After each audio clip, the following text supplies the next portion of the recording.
The concert hall is silent. Not the peaceful kind of silence, the heavy kind.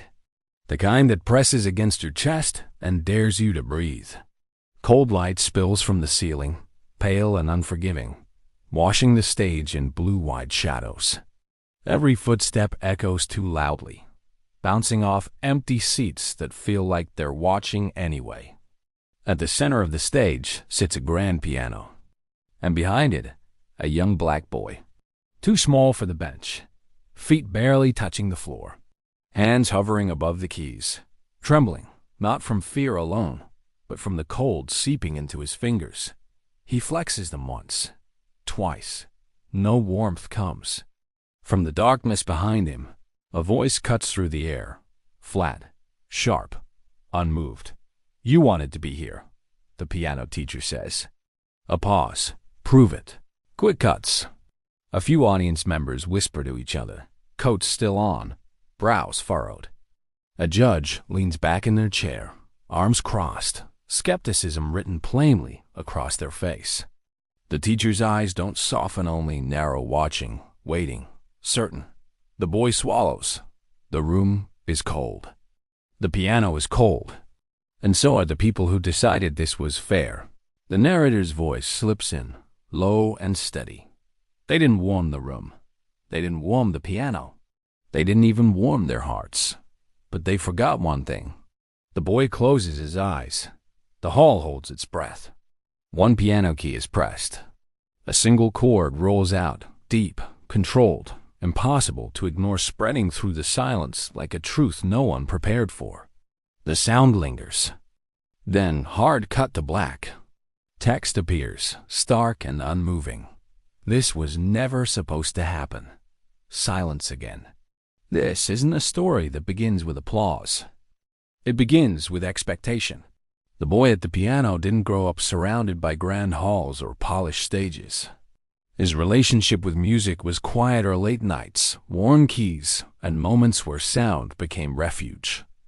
He learned early that talent doesn't always announce itself. Sometimes it waits. When he arrived at the academy, the building itself spoke before anyone did. Tall doors, long corridors, walls lined with portraits of past excellence, faces that all seemed to belong. This was an elite music academy, where reputation mattered as much as ability, and where teachers were measured by the students they produced, not the students they protected. Here, discipline was praised, warmth was optional, and belonging was never discussed out loud. There were rules in this place, unwritten ones. Rules about posture, about tone, about who looked natural behind a piano and who had to earn the right to sit there. No one ever explained them, but everyone seemed to know when someone didn't fit. The boy felt it immediately, not in words, but in glances that lingered too long, in corrections that felt sharper, in expectations that came without guidance. His talent was real, undeniable. But talent alone doesn't shield you from bias when silence allows it to grow. The pressure didn't come from one moment. It built slowly, layer by layer, practice by practice, until every note carried more than sound. It carried the weight of proving something that should never have been questioned. And the hardest part? No one said anything. Because in rooms like this, silence is often mistaken for fairness. This isn't just a story about music. It's a story about power, pride, and what happens when someone underestimates quiet strength. The academy did not announce itself with sound. It announced itself with silence. From the outside, the building looked like history stone walls, tall windows, banners bearing awards and names that had long since stopped being questioned. Parents whispered when they stood at the entrance. Students straightened their posture before stepping inside, as if the air itself demanded correction. Inside, everything was orderly. Too orderly.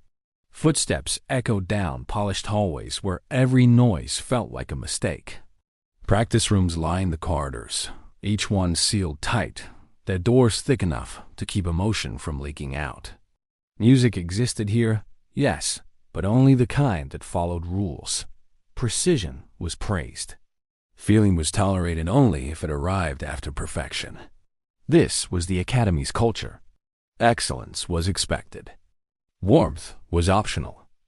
And struggle was considered proof of worth. Teachers here were not mentors in the traditional sense.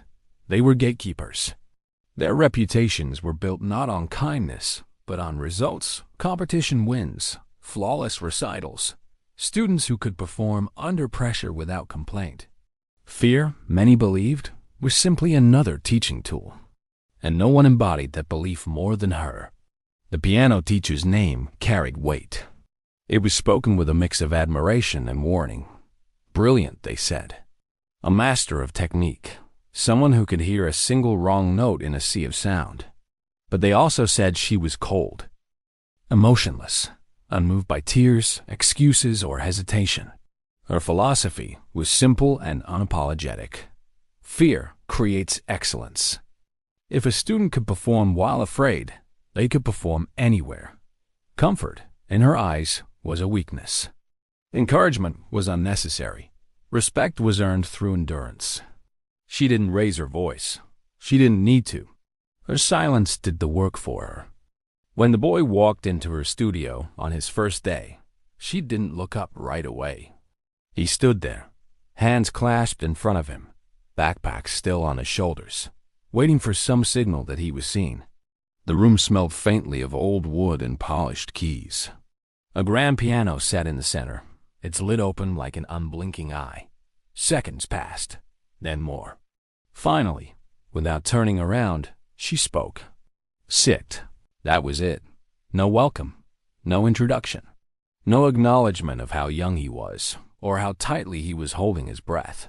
He sat. The bench was cold. The keys even colder. She flipped through sheet music with sharp, efficient movements, as if the pages were inconveniences rather than art. When she finally faced him, her eyes scanned him the way one might inspect an instrument checking condition, not character. "You've played before," she said. It wasn't a question. "Yes, ma'am," he replied quietly. "Show me." He hesitated, just for a moment, not because he didn't know what to play, but because no one had told him what to play.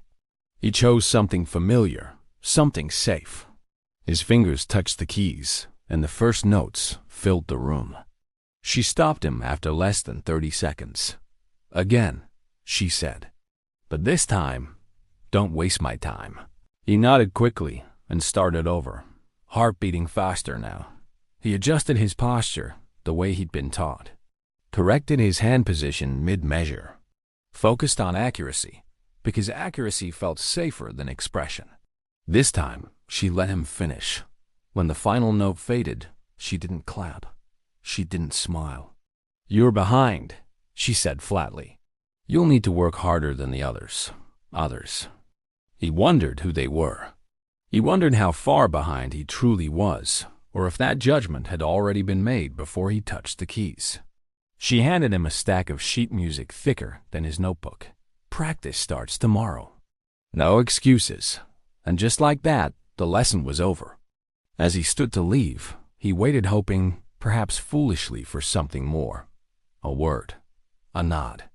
Anything that said he belonged here as much as the names carved into the walls outside. Nothing came. Walking back through the corridors, he felt it settle in his chest, the understanding that this place did not care how much music meant to him. It cared only about what he could produce under pressure. Over the following days, the pattern became clear. Corrections came quickly. Praise never did. Mistakes were highlighted, isolated, repeated, until they felt larger than the progress surrounding them. When other students struggled, adjustments were made. When he struggled, expectations were restated, more firmly, more coldly. No one raised their voice. No one used cruel words. And that was what made it harder to name. Because how do you argue with silence? In rehearsal rooms, he noticed the difference. Other students chatted softly with instructors before playing. Small laughter, casual encouragement. He received instructions and dismissals. Nothing in between. He practiced longer hours, pushed his fingers until they ached, counted mistakes instead of successes, learned to read faces instead of listening for reassurance. Music, once a place of safety, began to feel like a test he was always about to fail. Still, he endured. Because in places like this, endurance is mistaken for strength. And the unspoken lesson settled deeper each day. He wasn't here to be nurtured. He was here to be measured. Measured against standards he didn't set. Judged by people who never explained the rules. He wasn't taught to feel the music, only to survive it. Pressure doesn't always arrive loudly. Sometimes it creeps in through what's missing. Rehearsals were supposed to be the place where mistakes were softened before they reached the stage. Where fingers warmed, minds settled, and confidence slowly took shape. For most students at the academy, that promise held true. For him, it didn't. His rehearsals ended early, not because he was finished, but because the teacher decided he'd had enough time. Mid-phrase, sometimes mid-measure, she would close the book with a quiet finality that felt heavier than a slammed door. That's sufficient. She'd say, next. No explanation, no guidance. Just dismissal. One morning, when his hands were visibly stiff, he asked carefully if he could warm up before beginning. The request barely rose above a whisper. The room paused. The teacher didn't look at him when she answered. Real musicians don't need comfort. The words weren't sharp. They didn't need to be. They landed cleanly, like a verdict. Warm-ups were comfort. Comfort was weakness. And weakness, in her eyes, had no place here. He nodded and placed his hands on the keys. They didn't respond the way they usually did. The cold slowed everything: reaction, precision, confidence. Notes came out rigid, brittle. His fingers felt like they belonged to someone else. She noticed every flaw. Again, too slow. Focus. Each correction stacked on the last until the music itself disappeared beneath instruction. Other students began to notice. They saw how his lessons ended sooner, how he was asked to play immediately while others were allowed to settle in. They heard the difference in tone, subtle but unmistakable. A firmness that bordered on indifference. A few exchanged glances. One girl frowned when his practice time was cut in half. Another student opened his mouth once, as if to speak, then thought better of it. No one said anything. Because in places built on reputation, silence feels safer than fairness. He didn't blame them. He understood the rules well enough by now. Drawing attention meant risking favor. And favor was currency here, so the pressure shifted inward. If he couldn't prepare in the room, he would prepare elsewhere. At night, long after the academy lights dimmed and the halls emptied, he returned to the small practice space he'd been assigned. It was tucked away in a forgotten wing of the building, far from the polished studios reserved for advanced students. The heater didn't work. It clicked when he turned it on, coughed once, and fell silent again. Cold crept in through the walls, settling into the keys, the bench, his bones. He kept his coat on at first, then took it off, hoping that movement would be enough. It wasn't. He rubbed his hands together until they burned, then placed them on the piano anyway. Tick. The metronome started.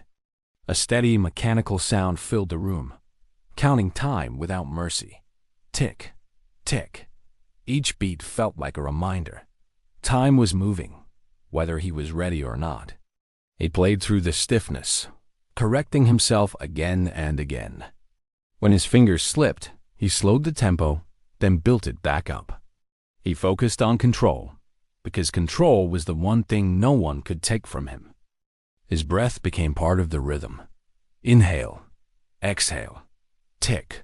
Sometimes he stopped just to listen to the echo of the last note, to the quiet hum of the building, to the sound of his own breathing in the cold. The silence pressed in, but it was different here. Not judging, just waiting. He practiced until his fingertips ached and his wrists felt tight. When the pain sharpened, he shook his hands out and kept going. He couldn't afford to stop, not when preparation was the only defense he had left. The clock on the wall moved slowly. its second hand scraping forward with exaggerated patience. He watched it between pieces, measuring progress not in hours, but in endurance. Slow zoom on the clock face. The ticking grows louder. Tick, tick. In his mind, he replayed the teacher's words. Real musicians don't need comfort. He wondered what kind of comfort she meant. Warmth? Time? Understanding? Or simply the belief that someone wanted him to succeed? There were nights when doubt crept in, uninvited and persistent, when the cold felt personal, when the silence of the academy felt like agreement that maybe he didn't belong here after all. On those nights, his breathing changed. Shallow at first, then steadier. He reminded himself why he started, why the piano mattered before it became a proving ground. He didn't play to impress walls lined with names. He played because music had once listened when nothing else did, and he held on to that. Day by day, the pressure increased. Performance day drew closer. Rehearsals grew shorter. Expectations grew heavier. The teacher's eyes followed him more closely now, not with encouragement, but scrutiny, as if waiting for something to give. Other students felt it too. The tension spread quietly. Whispers stopped when he entered a room. Not out of cruelty, but discomfort. Watching unfairness without knowing how to interrupt it carries its own weight. Still, no one spoke. So he kept practicing alone. Cold fingers, broken heater, a metronome that never slowed. And with every tick, he learned something no lesson plan could teach. When preparation is denied, resilience becomes the curriculum. The pressure didn't break him. It sharpened him, even if no one else could see it yet. Performance day arrived without ceremony. No speeches, no reassurances. Just a schedule posted in the hallway and the quiet understanding that today, everything would be seen. The hall felt colder than usual, not just in temperature, but in atmosphere. The kind of cold that settles into the space between people, where whispers stop and eyes linger too long. Coats stayed on. Scarves were tightened. Even the lights seemed harsher, bleaching warmth from the room. The boy stood backstage, hands clasped together, rubbing them slowly the way he had learned to do at night. He could feel the stiffness already creeping in. The piano sat center stage, lid open, waiting. From where he stood, it looked larger than it ever had before. The audience filtered in, filling rows with soft murmurs and shifting seats. Judges took their places, clipboards resting on their laps, pens poised.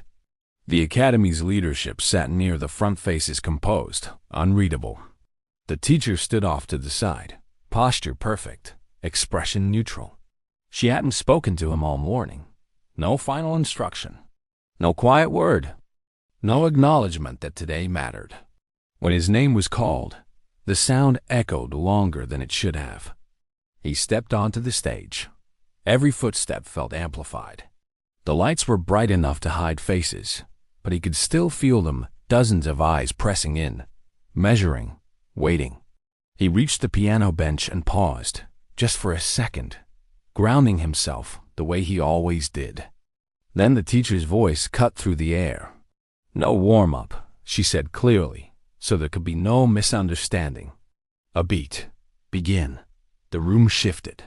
Not dramatically, just enough. A few audience members glanced at one another. Someone adjusted in their seat. A judge raised an eyebrow, pen hovering. The statement hung there, exposed, undeniable. The boy's fingers hovered above the keys. This was the moment he had practiced for.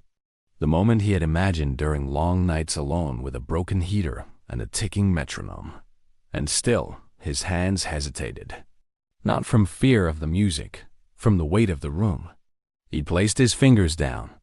The first notes came out clean, but tight, controlled. His wrists felt stiff, slower to respond than they should have been. He adjusted, just slightly, recalibrating in real time. Then it almost happened, a fraction of a second. A finger landed just off its mark. The sound didn't break, but it wavered. A near miss small enough that only trained ears would notice, but large enough to be dangerous. The kind of mistake that, once felt, can unravel everything if you let it. The audience shifted again. A cough, a chair creaking. The subtle sound of discomfort spreading. The boy felt it. The old pressure surged sharp and familiar. The instinct to rush, to push through, to prove something before it could be taken from him. His breathing faltered. For just a moment, time slowed. This was the point where they expected it to fall apart, where nerves would take over, where cold fingers would betray him, where fear would finally get what it had been asking for. They expected him to fail loudly, but failure wasn't what he brought. He stopped. Not abruptly, deliberately. The pause was brief, but unmistakable. Enough to draw attention. Enough to make the teacher's jaw tighten almost imperceptibly. The boy inhaled. Deep. Steady. The hall waited, unsure. Then he adjusted his hands. Not to rush. Not to recover, but to reset. The next chord landed with intention. It wasn't flashy. It wasn't dramatic. It was grounded, confident, anchored in control rather than desperation. The sound filled the space evenly, pushing back against the cold, reshaping the room note by note. Something shifted. The audience leaned in not consciously, but instinctively. The discomfort softened into curiosity. Pens lowered. Breathing slowed. The boy's posture changed. His shoulders relaxed just enough. His wrists loosened. The stiffness didn't disappear, but it stopped commanding him. He adapted, compensating without forcing, letting precision guide him where comfort could not. The teacher watched closely now. This wasn't the unraveling she had anticipated. This was restraint. Measure by measure, he continued. Each note placed carefully, as if he were building something fragile and refusing to rush the process. The earlier hesitation became invisible, absorbed into the performance like a test he had already passed. The cold remained, but it no longer owned the room.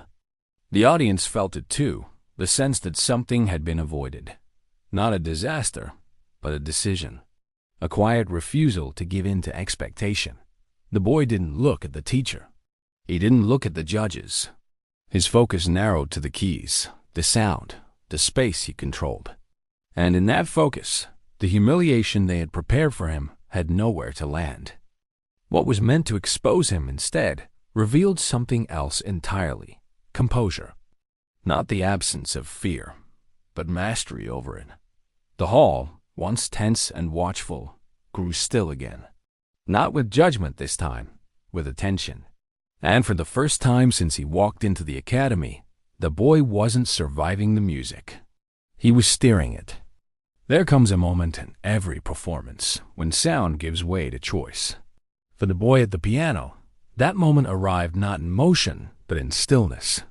He paused, not because he had forgotten what came next, not because fear had finally caught him, but because he understood something instinctively. Rushing would only give the room what it expected. So he stopped. His hands hovered just above the keys.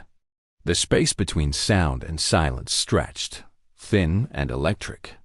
A few heads in the audience tilted, uncertain.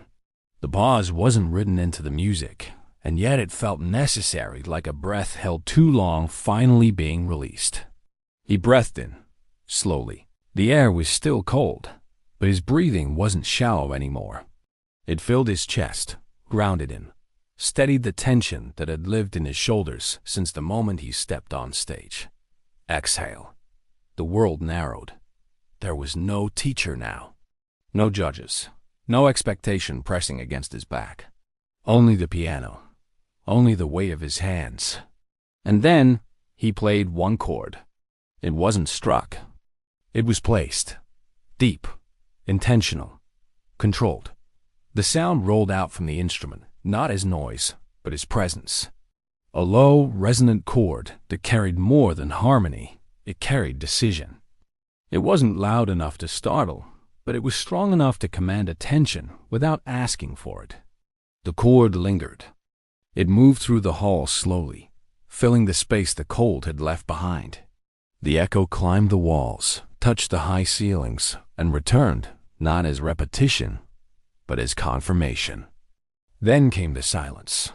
Absolute. Not the uneasy silence from before. Not the judgmental hush of an audience waiting for failure. This was different. This was listening. The audience didn't move. Breaths were held mid-cycle. A program slipped from someone's lap and landed softly on the floor, unnoticed. Even the lights seemed to hum more quietly. Faces changed. Smirks faded first, the subtle ones that had settled into place long before he sat down. The ones that expected struggle, that anticipated exposure. They vanished as if they'd never belonged there. Eyes widened, not in shock, but in recognition. This wasn't a child fighting the instrument. This was a musician in command of it. A judge leaned forward, pen forgotten. Another lowered their clipboard entirely, hands resting still, as though movement itself might disrupt what had just passed through the room. And then there was the teacher. She stiffened. Not dramatically, no visible outburst. But something in her posture shifted rigid in a way that hadn't been there before. Her certainty faltered, if only for a moment, replaced by something unfamiliar.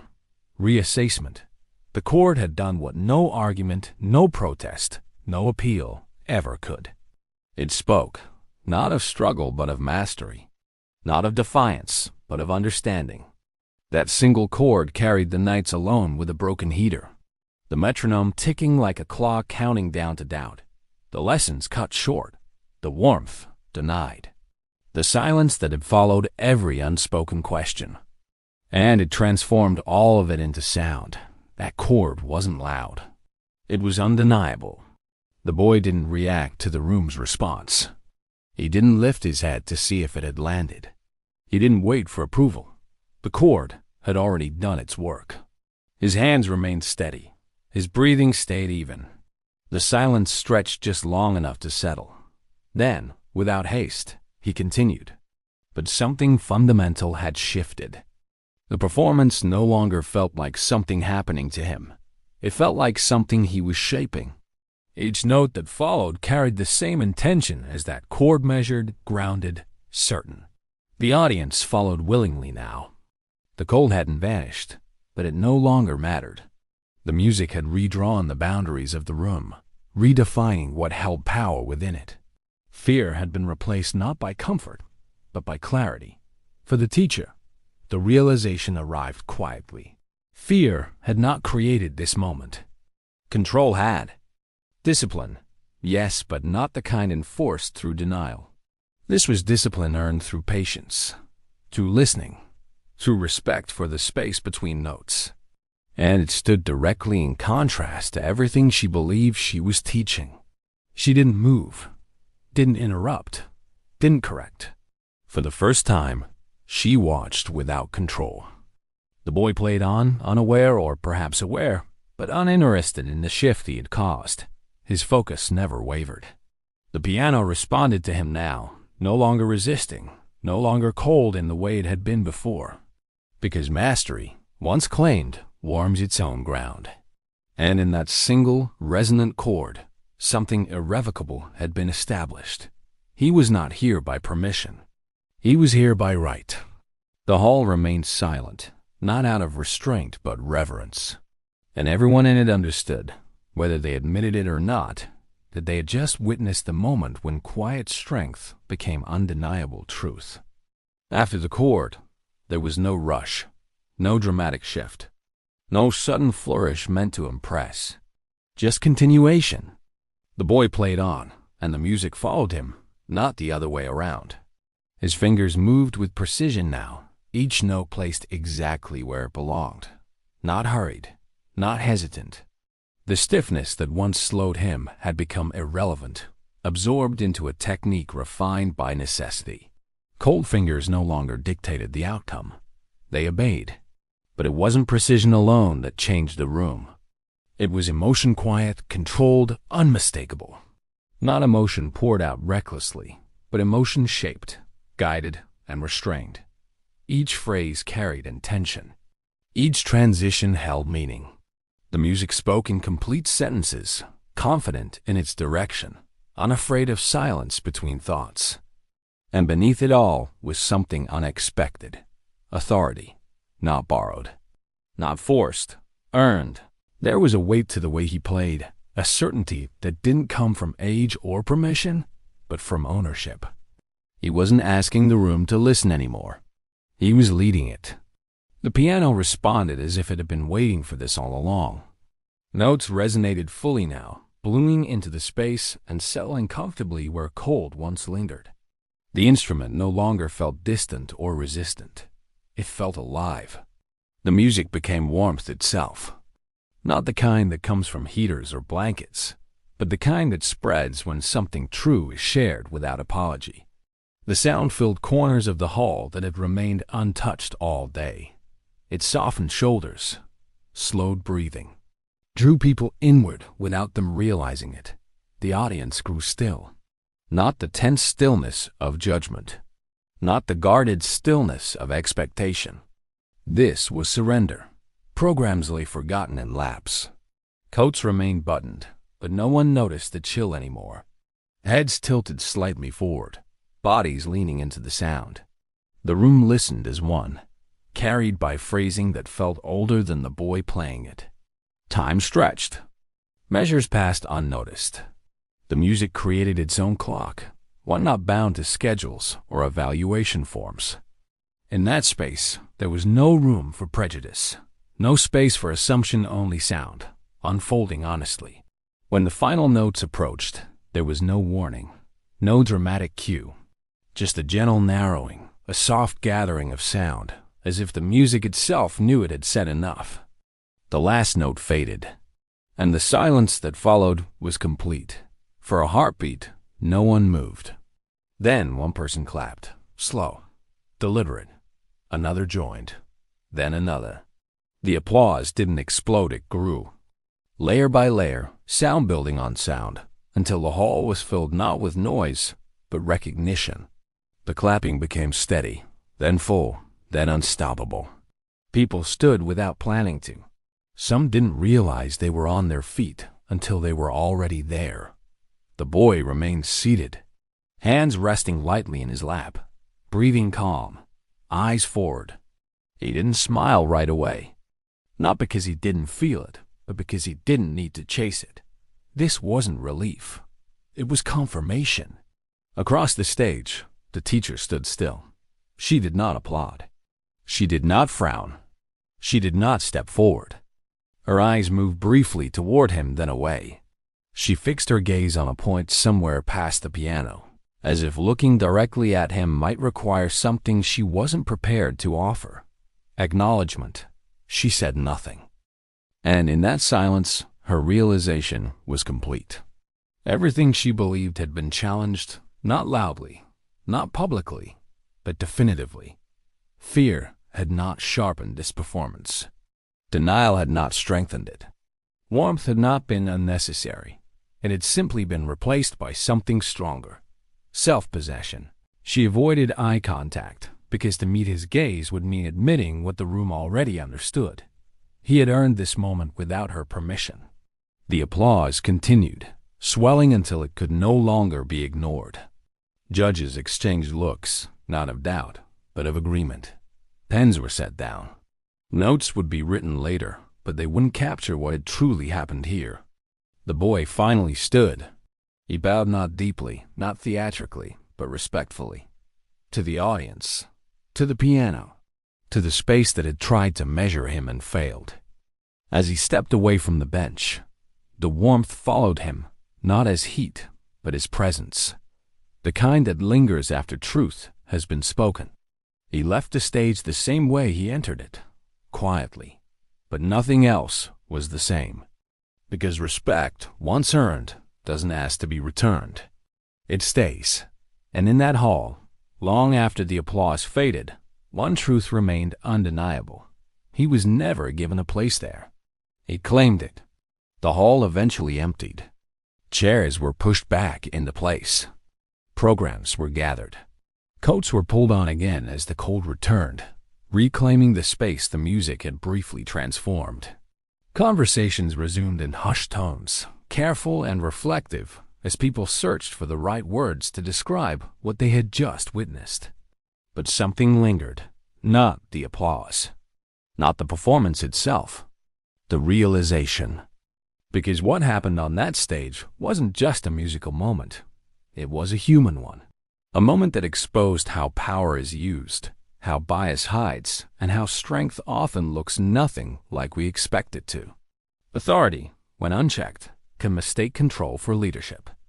The teacher never raised her voice. She never insulted him directly. She followed the rules, at least on paper.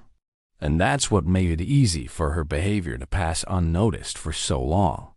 Power doesn't always announce its misuse with cruelty. Sometimes it disguises itself as standards, as discipline, as preparing someone for the real world. But discipline without care becomes domination, and authority without accountability becomes blind. The boy was never told he didn't belong. No one said it out loud. Instead, belonging was withheld quietly through shortened rehearsals, denied preparation, and the subtle message that comfort was a privilege he hadn't earned. That's how bias survives. It rarely calls itself bias. It calls itself fairness. It calls itself rigor. It calls itself tradition. And because it sounds reasonable, people look away. They stay silent. They convince themselves it's not their place to intervene. But silence has a cost. It teaches those in power that they will not be questioned. And it teaches those under pressure that they must endure alone. The boy learned early that no one was coming to soften the room for him. No one was going to adjust the temperature or the expectations. So he adjusted himself. Not by shrinking, but by centering. That's where composure comes in. Composure is often misunderstood. It's mistaken for passivity, for acceptance, for weakness. But what we witnessed wasn't submission, it was restraint. The kind of restraint that refuses to give chaos what it wants. Composure is strength under control. When he hesitated at the piano, it wasn't fear freezing him. It was awareness grounding him. When he paused, when he breathed, when he chose intention over panic, he demonstrated something rare. The ability to remain whole under pressure designed to fracture you. He didn't lash out. He didn't demand fairness. He didn't expose injustice with words. He exposed it with excellence. And that's what made it undeniable. Because excellence doesn't argue, it reveals. It doesn't shout, it stands. The single chord that silenced the hall wasn't powerful because it was dramatic. It was powerful because it was precise. Because it carried discipline without cruelty, emotion without loss of control, confidence without arrogance. That chord held every night he practiced alone. Every moment he adapted without complaint. Every expectation he met without being prepared the way others were. It held the truth. And truth, when presented clearly, doesn't need defense. That's the lesson many missed until it was too late to deny. When you respond to disrespect with rage, you give it the attention it seeks. When you respond with clarity, you take control of the narrative. He didn't ask for mercy. He didn't argue. He played. And in doing so, he forced the room to confront itself. The teacher said nothing because there was nothing left to say. Any response would have been smaller than the moment. Silence, for once, belonged to her. The audience applauded because they recognized more than talent. They recognized integrity. The kind that doesn't bend to unfairness or harden into bitterness. The kind that remains focused on what matters, even when the environment is hostile. That's the quiet power of excellence. It changes rooms without asking permission. It rewrites expectations without confrontation. It makes bias visible by rendering it irrelevant. As the screen fades, we return to that first chord. Slow replay, the breath before it, the stillness after it. Quiet, inspiring piano music fills the space, not as performance, but as reflection. Text appears, slowly, deliberately. You don't defeat disrespect with rage. You defeat it with clarity. And finally, one last truth lingers soft, steady. impossible to ignore. Confidence doesn't shout. It stands firm. Fade to black.